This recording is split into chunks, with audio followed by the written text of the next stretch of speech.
What's up guys, Hanger99 Files here, and today is the second episode of the Aircraft Files series, and this is going to be a good one. The aircraft I've chosen for today's episode is the North American XB-70 Valkyrie. This aircraft has always interested me with its signature six-pack. Although enough chit-chat, let's get right into it. Up first we have the information. Its first flight being on the 21st of September 1964. And it was retired on the 4th of February 1969. It had a service ceiling of 77,350 feet and a range of 3,725 nautical miles, which is roughly 4,288 miles. It had a max speed of Mach 3.1 and a cruising speed of Mach 3.0. The Valkyrie was propelled through the air by 6 of General Electric's YJ-93 GE3 afterburning turbojets, with each giving out a dry thrust of 19,900 pounds force and a colossal 28,800 pounds force with afterburner. It weighed in with a loaded mass of 534,700 pounds, which is roughly 246,000 kilograms, this being the reason it required so many engines to reach Mach 3. There were two XB-70s made, with them both being given the title XB-70A.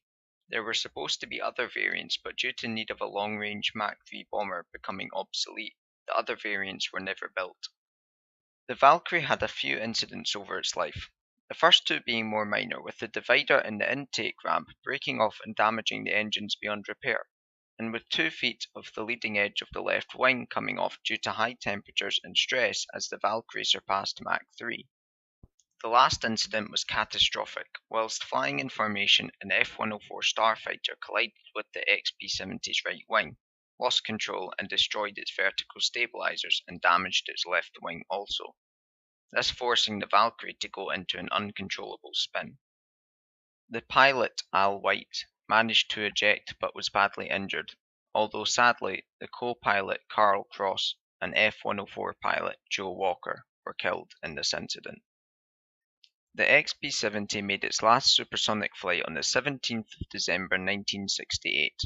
On the 4th of February 1969, AV-1 made its final flight to Wright-Patterson Air Force Base, now known as the National Museum of the United States Air Force, for a museum display. Now for some interesting facts. The XB-70 has spent 108 minutes travelling at speeds over Mach 3. Its longest flight was 3 hours and 40 minutes. It made use of compression lift, which accounted for 5% of the total lift. It had hinged outer wings, which could be pivoted downwards by up to 65 degrees. This helped with the directional stability when travelling supersonic, shifted the centre of lift to a more desired position at high speeds, and further added to the compression lift effect.